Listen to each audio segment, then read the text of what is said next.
But let's talk about the problems, because I guess it's not everything is perfect, I will guess.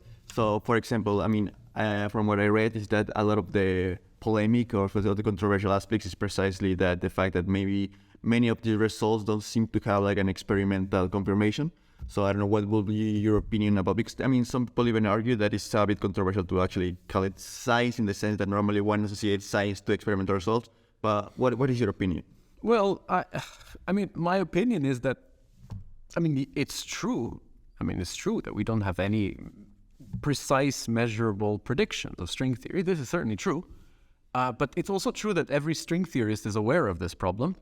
And if they could, they would. And if anyone could do better, they would do better. But we can't. So this is where we are. We try our best. Everyone tries their best. If there was an alternative approach that could provide some prediction, that would be great. There isn't, not as far as I know. But it's true. We should be aware of these criticisms, because fine, one has to be honest about the state of affairs. I agree. And people are aware of it. And that's why, that's the state of the field. Then there's the state of scientists. Of course, often the criticism of string theory is more related to the people in string theory than the actual subject. Because usually anyhow, who can really, it's very hard to criticize, it's hard to honestly criticize something you don't understand. Okay. And okay, fine, you can say there's no experimental prediction, very bad, we all agree.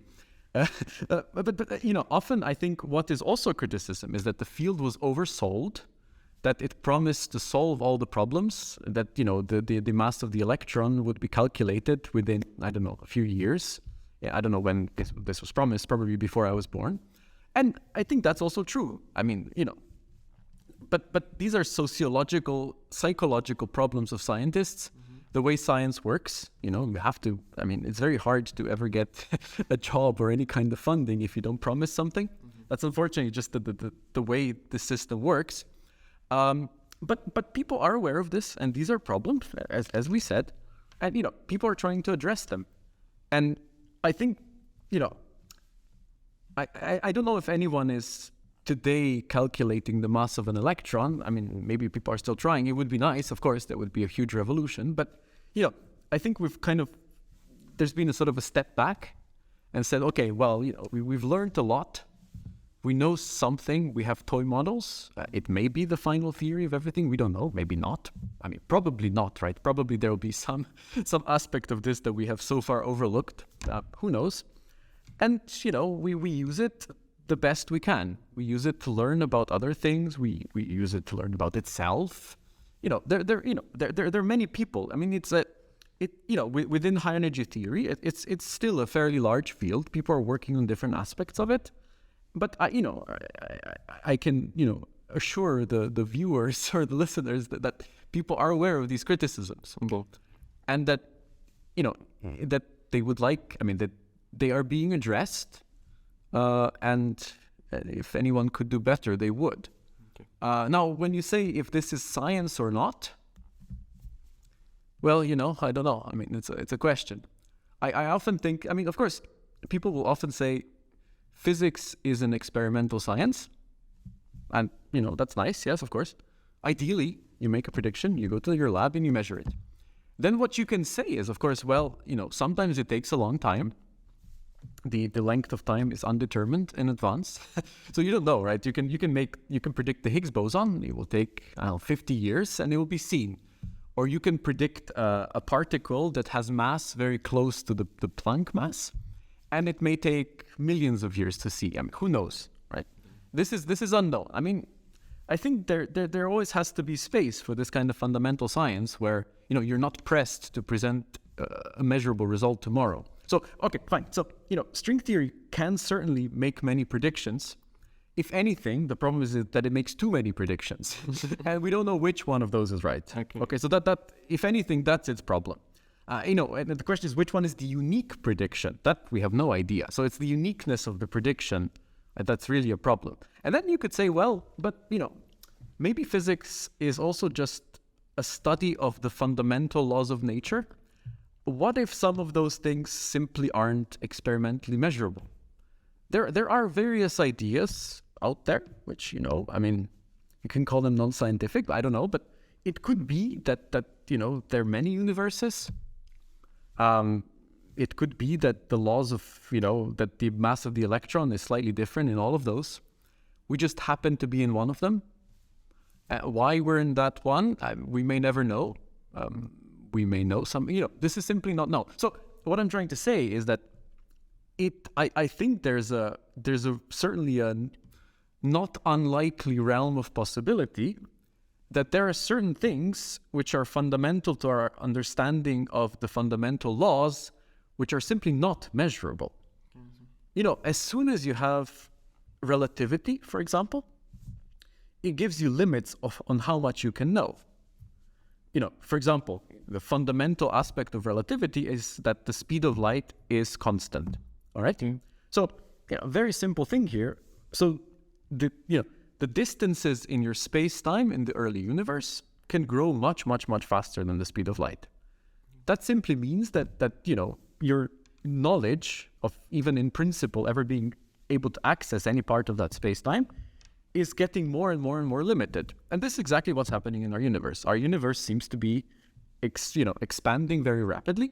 So that means that, what we have contact with is shrinking because these particles are going further and further away.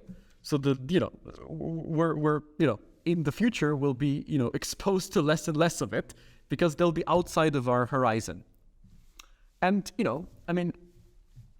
there's certain things which we just cannot access.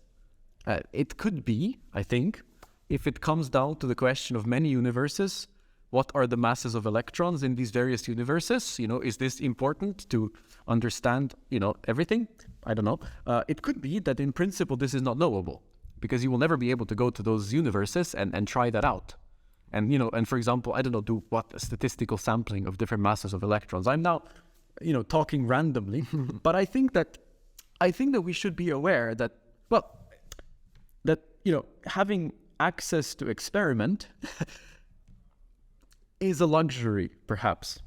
It's a luxury, and it has spoiled us in the last centuries. Things have worked amazingly. Quantum mechanics has been incredibly successful. Relativity has been incredibly successful. And right now we're in a sort of, stage of affairs where we, theories work very well. We have conceptual problems, which are very difficult, extremely hard to solve. You can come up with many different solutions, but there's just no way of telling them apart. And hopefully, the ideal case scenario would be that out of all these string theories, whatever this is, there is some dynamical mechanism which selects out the unique solution. And, that's the unique solution for everything, for all the masses of particles, for all the charges, for all the forces. It's the unique solution for some reason. And, basically the entire universe plus other universes, whatever, let's call it multiverse, they'll have these same laws and, that's fine. It could be that that's that. And then really everything would be fully predictive. It would be nice. But we don't know. I think there's a realm of possibility where this just isn't like this. I mean, I hope it's not like that.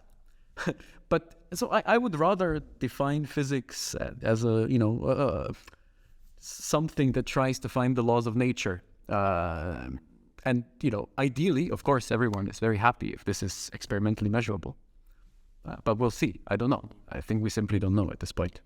Yeah, but this problem of experiments, and you say it, but to some degree, not only limits itself to string theory, because, I think one of the big problems in science is that I think, experiments every time they become more complex and more expensive. And I don't know, back in the day, you had Faraday, who had a laboratory in his garage. And you cannot do that now. Every big experiment and the Large Hadron Collider, how many millions of euros that costs. And I'm not saying that it's what, you could argue that it's important. It's so nice that they have built it, but it's not easy. You cannot build one whenever you want, or let's make it bigger. There's are very big investments. It's a massive investment of money. Which, okay, fine. So, there are other things that people spend money on. It's also a massive investment of time. Thousands of people, experts, experimentalists, engineers, people who have incredible expertise in building these things which I could never do. I mean, okay, so I'm a theoretical physicist. What would I do if I'm placed inside of CERN? Nothing. Absolutely nothing. I probably wouldn't even know how to turn on the lights. So, I mean, I could even there's this enormous machinery of people who are all working together, and what they've achieved is spectacular. But yes, it's getting harder and harder. Absolutely. I mean, you can just see this by the number of people that you need and the amount of time it takes and how much money it's, costing. And so I don't know how far, this can go. It's unclear at the moment. Then as soon as this becomes a problem, I mean, as soon as this becomes a fact, then this becomes a problem of society. It becomes a problem of politics, of the economy. And, then it's not only up to string theorists saying, well, we believe that supersymmetry exists and therefore you will find a particle there, It becomes the whole society becomes involved, and it's very difficult. So I mean, I don't know. It's unclear what will happen.